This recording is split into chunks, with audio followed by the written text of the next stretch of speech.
Chapter 27, Part 3. Only a short time had gone by since my interruption of Anastasia's fervent stream of speech, which seemed indeed but a fantasy. I couldn't quite grasp the significance behind this monologue of hers. Everything she said sounded too fantastic.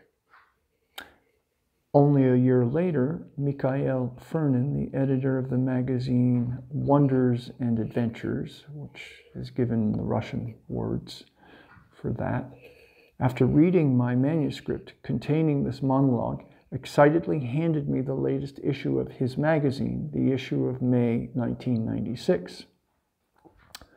The contents of the magazine overwhelmed me with excitement.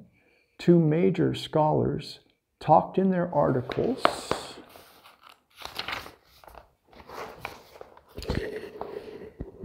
about the existence of a supreme mind, the close interrelationship of man and the universe, as well as about certain rays, invisible to normal sight, emanating from man.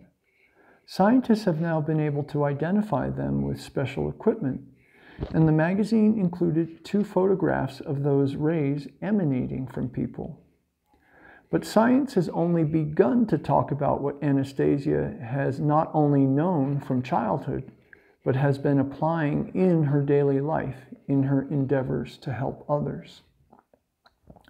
How was I to know a year earlier that this girl standing before me in an old skirt, the only one she possessed, and uncomfortable-looking galoshes, nervously picking at the buttons on her cardigan, this girl named Anastasia actually possessed a vast store of knowledge as well as the ability to influence human destinies, or that the pulse beats of her soul are in fact capable of counteracting the dark and destructive forces threatening mankind, or that the well-known Russian healer Vladimir Mironov would tell a gathering of his assistants that we are all ants compared to her, adding that the world has not yet known a power greater than hers, and regretting that even after spending such a long time with her, I still had not understood her. Many people were to feel the energy of a tremendous power emanating from the book. Following the first small-scale printing of this book, for which I have to give credit to Anastasia herself as one author, would come a sprinkling of verses in abundance, washing away dirt like a spring rain. Now, dear reader, this is the very book which you are holding in your hands and which you are reading at this moment.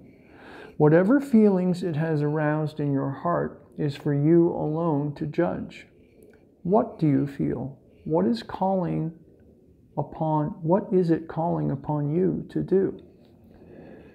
Staying there alone in her glade in the taiga, Anastasia will use her ray of goodness to eliminate any barriers standing in the way of her dream.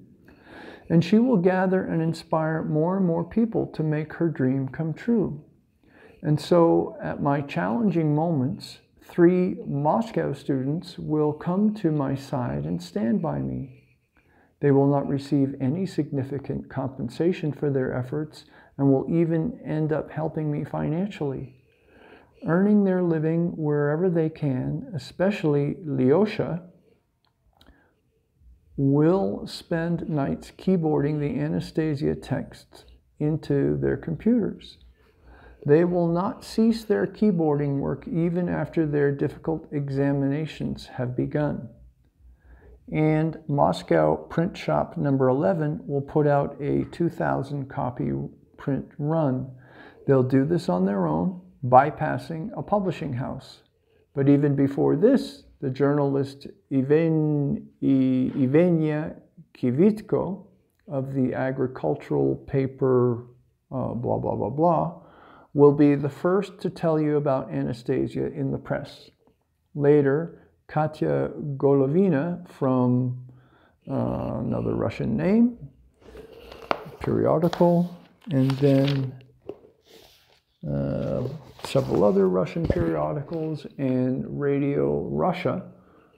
The magazine Wonders and Adventures, which publishes articles by the brightest lights of Russian academia, will throw tradition to the wind and devote several issues to Anastasia, explaining, quote, "In their boldest dreams, our academics come nowhere near the insights of Anastasia, the wise woman of the Siberian taiga. Purity of thought makes man omnipotent and omniscient. Man is the apex of creation." Anastasia will be published only by the major press outlets in Moscow. Anastasia herself seems to have made that choice in preference to the tabloids in a careful effort to preserve the purity of her dream. But none of this became clear to me until a year after my visit with her.